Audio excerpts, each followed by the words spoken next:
Di video ini, saya akan menjelaskan kepada Anda semua bagaimana sih cara menghilangkan rasa takut saat melakukan trading. Kita semua tahu lah ya, trading ini high risk, high return.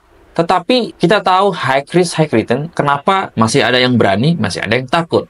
Sekarang saya akan lebih fokus membicarakan apa sih yang menyebabkan rasa takut itu datang saat trading. Beberapa poin di sini yang saya mau jelaskan adalah modal. Modal ini macam-macam. Modal ini adalah uang yang akan kita gunakan untuk bertransaksi di financial market.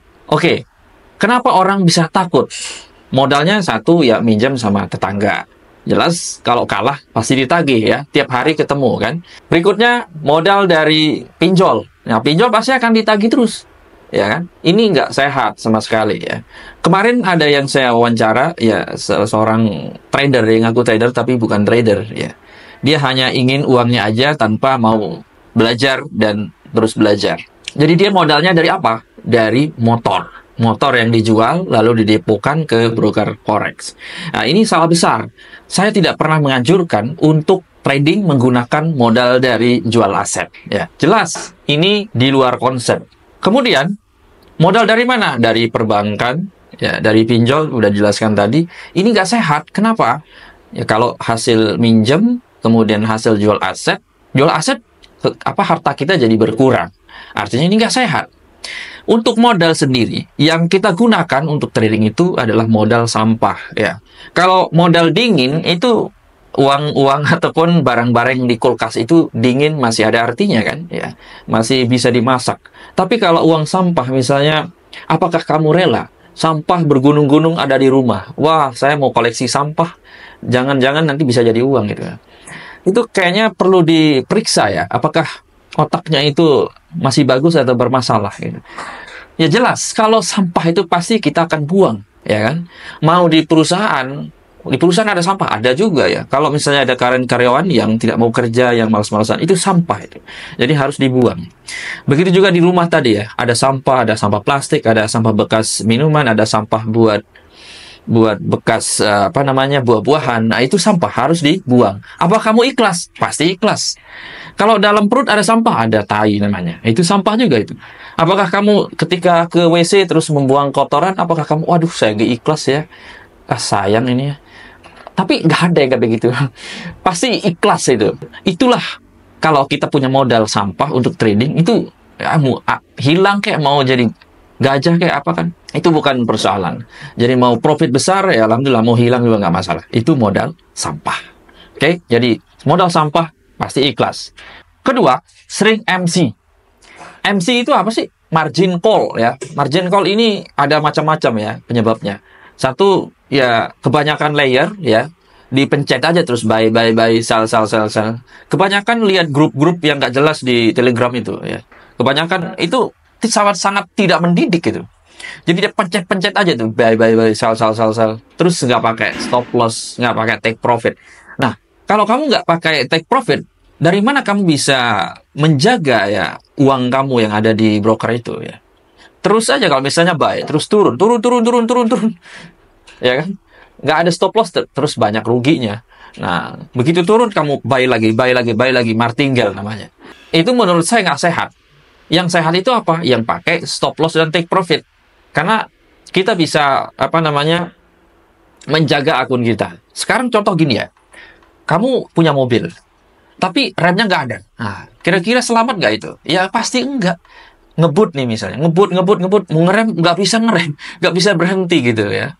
Pasti nabrak. Nah, itu begitu juga dengan trading ini. Kalau kamu nggak menggunakan stop loss, mau habis pasti nggak akan ada, hilang sudah itu, MC sudah.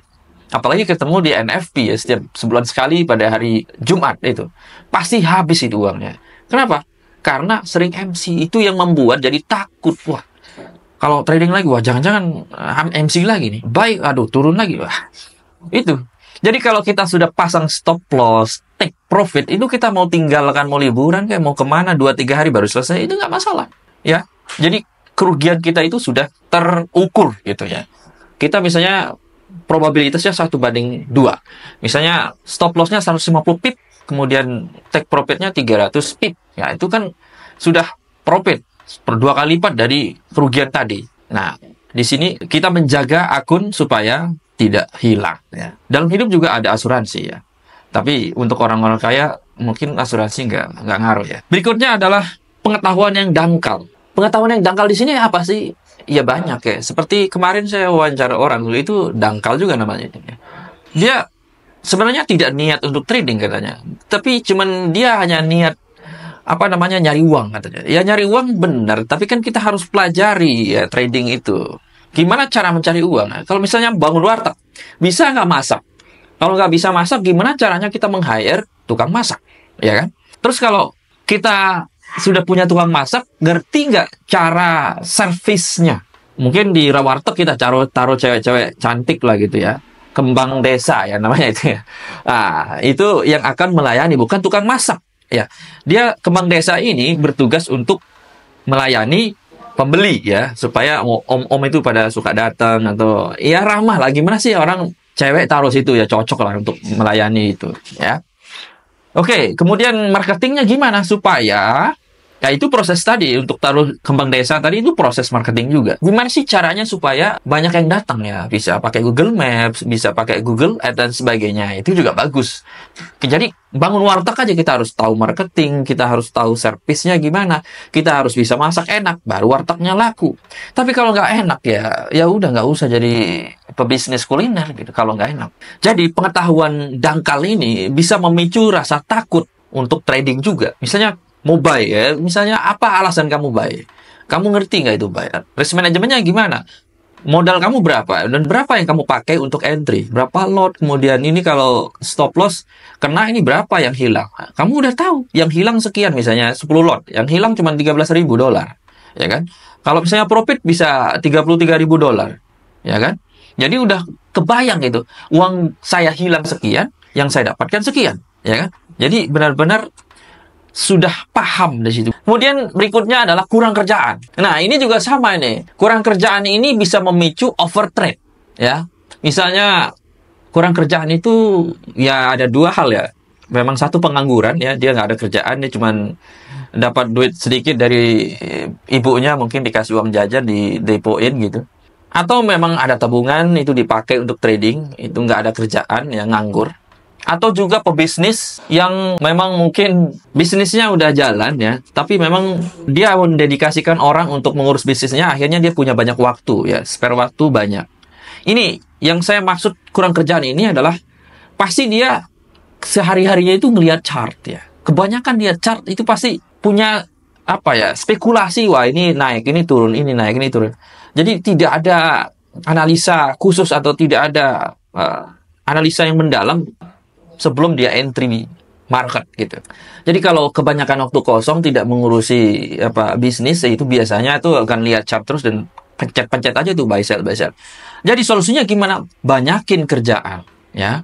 Bisnis, ngurusin bisnis ya, terjun ke lapangan, ngurusin tim segala macam. Kalau trading ya itu buat sampingan aja sebenarnya. Analisa ya pada pagi hari, kemudian siang hari, malam hari itu dilihat ya. Kemudian entry, posisi, buy atau sell, pasang stop loss dan take profit. Sudah, tinggalkan aja. Ya, nggak usah terlalu banyak dilihat-lihat ya. Jadi kurangi waktu di chart. Mendingan banyak waktu untuk ngurusin bisnis ya, pabrik uang yang kalian punya. Gedein bisnisnya supaya bisa buat depo trading. Jadi akunnya lebih besar, kurangin resikonya gitu, supaya nggak deg-degan, supaya nggak ada rasa takut. Ya kalian sudah tahu kan, kalau saya pasang entry di sini stop loss sekian, take profit sekian, ya itu sudah kalian udah tahu uang yang hilang dan uang yang kembali gitu ya. Kemudian masuk di komunitas yang salah. Ini juga sama ya, banyak ini kejadian-kejadian ya, dan sampai sekarang masih banyak yang joki akun lah, yang copy trading lah, terus titip dana lah. Itu banyak itu di grup-grup Telegram yang nggak jelas itu, yang layer-layer banyak sekali di situ. Ya pencet layer, tambah layer, sampai penuh itu. Layar HP-nya penuh. Itu jangan diikutin kayak begitu. Itu nggak benar. Itu nggak sehat ya. Bagi kamu itu layar begitu gimana itu? Sehat nggak itu?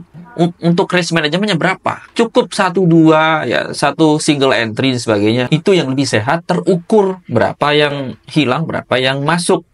Ya, trading ini kan kayak pebisnis, mengusaha ya kan? Kita misalnya bangun usaha warteg, lagi-lagi warteg biar gampang aja ya. Nah, kira-kira kita udah belanjain uang sekian, yang masuk berapa? Nah, kira-kira untuk datengin orang itu berapa kira-kira untuk masuk ke restoran kita? Baru bisa terukur, oh oke, harga jualnya sekian, kita harus punya target untuk orang yang makan di warteg kita sekian per hari. Nah, untuk mendapatkan itu gimana? Kita harus kembangkan marketingnya, kita harus kerjasama dengan industri, kerjasama dengan kantor-kantor, kerjasama dengan banyak pihak, supaya banyak yang order, kan begitu. Jadi, poinnya adalah kita masuk ke komunitas-komunitas yang jelas, yang masuk akal, bukan yang di Telegram yang pamer-pamer profit sampai berlayar-layar, itu bukan kayak begitu ya. Jadi cari yang benar-benar mengedukasi, yang benar-benar tahu gimana sih mindset dari trading ini, konsep cara berpikir di trading itu bagaimana. Ya saya ajarinnya seperti itu, kayak orang dagang gitu. Jadi jangan terlalu fokus untuk lihat chart-chart, mendingan kerjain bisnis ya, kerjain pekerjaan yang real gitu. Sama aja dengan investasi Bitcoin, sama aja. Apakah dengan kalian melihat PNL yang setiap hari ada merah, ada yang hijau kriptonya, apakah itu akan mengubah? Tidak. Jadi kalau kamu sudah punya pandangan tentang Bitcoin atau suatu aset ini akan naik, ini akan turun, ya sudah gitu. Bukan berarti kamu plototin terus chartnya, monitornya, lalu dia akan bergerak sesuai dengan kehendakmu. Tidak. Ya, tidak akan bisa. Oke? Jadi masuk ke komunitas yang bisa mengedukasi dan yang bisa memberi manfaat untuk masa depan trading. Poin berikutnya kita akan bicara tentang pentingnya emosi stabil dalam keputusan trading ya. Emosi stabil ini sebagai awalan ya, pembuka di sini, emosi stabil ini satu, tidak marah ya. Pastinya tidak marah, tidak sedih, jadi tetap dalam kondisi normal. Kalau misalnya habis berantem sama pasangan, kemudian habis berantem sama orang, lalu kalian trading, misalnya bawa mobil diserempet sama orang, terus mobil kalian lecet, lalu kalian entry buy sell di trading, itu pasti rugi. Kenapa? Karena keputusanmu impulsif ya. Keputusanmu itu tidak matang ya. Jadi dalam trading itu benar-benar harus tenang. Harus benar-benar tenang ya, tanpa ada kendala apapun. Itu dari emosional, baru lihat chart, baru ada keputusan yang final, yang bagus gitu ya. Itu akan memunculkan apa saja ragu dengan analisa ya. Misalnya ini analisamu ini naik ya. Naik kenapa? Misalnya kalian pakai moving average. Ini garis moving average ini berada di, candle ini berada di atas garis moving average. Nah, itu menurutmu itu akan naik, tapi kamu ragu misalnya. Nah, kamu lihat di situ misalnya metode ada price action, ada support, ada resistennya. Ini buy nih, karena sudah ada konfirmasi misalnya. Tapi kamu ragu, wah saya sell aja lah gitu. Kamu ragu. Kenapa ragu ya? Karena itu tadi, karena emosinya tidak stabil ya. Kamu tidak punya percaya diri, confidence-nya nggak ada. Makanya ragu. Jadi hilangkan keraguannya. Ya udah, kalau emang kamu percaya diri, kamu yakin ini aset ini akan naik, ya sudah. Yakin asetnya akan turun, ya sudah. Sell. Naik, beli. Itu aja. Jangan ada keputusan-keputusan yang ragu. Kemudian tidak pasang SLTP. Tadi kita sudah bahas di awal bahwa SL, stop loss, take profit ini akan menyelamatkan akunmu. Kalau tidak pakai ya pasti ragu-ragu. Kamu sudah open buy di gold misalnya, lalu kamu pergi ya berkendara atau kemana-mana, wah pasti ragu itu. Pasti akan emosinya gak stabil itu. Karena lagi nyetir, lihat grafik, lihat grafik, gimana ini, naik apa turun ini, gimana nih, uang saya habis kan? Pasti akan begitu pada endingnya, ya kan? Karena kamu nggak menggunakan stop loss, jadi kamu berkendara itu tidak ada remnya, ya pasti nabrak dia, mencelakai diri sendiri dan orang lain pastinya. Oke, kemudian ragu dan serakah ya, ini juga sama ini, serakah juga, ya greedy ya, bahasa orang trading itu, greedy, serakah, ragu, ini juga bisa dipicu oleh ketidakstabilan dari emosi tadi. Makanya jangan ragu gitu ya. Jangan serakah juga. Misalnya ya ini ada kamu yakin misalnya pasti akan sampai take profit 300 pip. Wah kayaknya kencang nih. Take profitnya saya ini aja deh. Saya naikin jadi 500 pip misalnya. Pada akhirnya dia turun lagi. Kena stop loss. Itu serakah ya. Hari ini sudah profit misalnya. Udah profit berapa persen misalnya. Udah, kalau hitungan persen terlalu jauh. Misalnya kalau kamu pasang 10 lot misalnya. Sudah profit $33.000 misalnya. Ya sudah cukup. Kayaknya kalau saya trading lagi bisa nih sampai $50.000. Wah bisa lah, ini aja gampang. Nah, pasti situ ada muncul yang namanya greedy atau serakah. Di mana-mana kalau serakah ini pasti akan bikin kehancuran. Ya, di mana-mana, bukan hanya di trading ya. Biasanya begitu. Karena kita harus bersyukur dengan apa yang kita dapatkan pada hari itu. Oke? Setuju ya? Oke, berikutnya adalah salah satu untuk menghilangkan rasa takut pada trading ya, saat kita trading itu adalah menggunakan rencana trading ya. Gimana sih rencana kita trading ya? Itu harus punya strategi. Misalnya kita punya strategi support and resistance breakout trading. Nah, kita fokus di situ. Kalau tidak punya metode, ini bahaya. Tidak punya rencana trading, ini bahaya. Ini akan mempengaruhi tadi. Takut terus ya. Gimana ini? Tidak punya kepercayaan diri gitu ya. Jadi misalnya nih, breakout trading. Wah, oke, udah breakout. Oh, tapi dia balik lagi bisa. Itu namanya false breakout. Apakah kamu menangis gitu? Dengan false breakout, wah salah ya trading. Metodenya salah. Ganti aja metodenya. Tidak bisa seperti itu. Ya. Nggak bisa diganti-ganti gitu. Kenapa? Apakah selalu false breakout? Tidak. Ya, misalnya kamu trading 100 kali. False breakout-nya 40 kali. Masih ada 60 kali misalnya. Masa setiap trading false breakout? Wah, false breakout. Enggak, pasti. Pasti akan ada masanya nanti sesuai ya. Kalau misalnya kamu menang 60 kali ya, kalah 40 kali misalnya. Ya, itu sudah banyak sekali itu. Udah bisa make money sebenarnya. Jadi harus memiliki strategi dalam trading, metode. Metodenya harus benar dan jangan digonta-ganti ya. Kalau emang itu ya sudah support resistance, kemudian breakout trading. Nah, itu metode yang sering saya ajarkan ke kalian. Apakah bisa cuan di metode lain, misalnya moving average? Bisa aja. Cuman kalian fokus di situ. Silahkan di backtest aja mana yang benar-benar peluangnya bagus. Ngomongin tentang metode ya, teknik trading ini tidak hanya di situ. Sebenarnya bukan itu yang menjadi nomor satu. Tapi bagaimana cara kita memandang trading ini, mindset kita, cara kita berpikir untuk trading ini gimana? Ya lagi-lagi itu risk management ya. Kita harus menjaga ya akun kita supaya jelas berapa ruginya, berapa untungnya gitu. Nggak bisa kita main nggak ada perhitungan, nggak bisa itu. Namanya kita bangun bisnis real juga sama. Ada perhitungannya ini. Kita menggelontorkan sekian miliar untuk membangun sebuah bisnis real. Nah itu juga harus ada hitungan-hitungannya. Berapa untuk biaya produksi, kemudian biaya marketing apa segala macam itu harus dianggarkan itu. Begitu juga dengan trading, ya kan? Nggak bisa main asal-asal tebak-tebak buy sell. Udahlah, kali aja turun, kali aja naik, kali aja untung. Nggak bisa begitu. Jadi trading ini sama seperti bisnis real, oke? Kemudian step berikutnya adalah latihan dan pengalaman kunci mengatasi kekhawatiran. Nah, contohnya kemarin kamu loss ya, loss di gold, loss di BTC USD. Kenapa saya loss? Pas dilihat-lihat, oh ini benar kok ini. Strateginya udah benar sesuai yang kita profit kemarin. Oh, ini ternyata ada false breakout. Oh, ternyata di sini ya SL-nya saya 150 pip, kecium 160 pip langsung terbang misalnya kalau buy. Oh, ya nggak masalah ya. Nggak masalah. Anggap itu false breakout kan. Itu di luar kendali kita. Ya kan? Nggak bisa kita kendalikan market. Tapi yang bisa kita kendalikan adalah ego ya. Ya, gimana? Kalau udah salah kena stop loss masih fokus nggak dengan tradingnya, fokus dengan lotnya nggak, fokus pakai stop loss nggak, fokus pakai take profit nggak. Nah, kalau kita udah buyar gitu, udah nggak disiplin, nggak konsisten dengan rencana trading, kemudian prinsip ya udah selesai. Oke, sebelumnya juga sudah dibahas manfaatkan manajemen risiko. Ya, manajemen risiko ini sangat penting ya. Saya mau jelaskan ulang sekali lagi. Kenapa manajemen risiko ini penting? Supaya kita bisa terukur, terarah gitu. Jadi kita punya rencana yang jelas tentang sebuah bisnis, termasuk trading ini. Oke? Jadi benar-benar harus diperhatikan manajemen risikonya. Berapa lot yang dipakai, kemudian berapa persen dari modal yang kita transaksikan setiap hari. Terus berapa nanti kerugian-ruginya berapa kali, berapa nilai dolarnya yang rugi, berapa returnnya, hasilnya berapa, itu juga harus diperhatikan. Kenapa kita bisa rugi, kenapa kita bisa untung kemarin? Oh, kita belajar dari riwayat atau historis ya, sejarah kita menang gimana, sejarah kita kalah gimana ya. Oke, itu dievaluasi.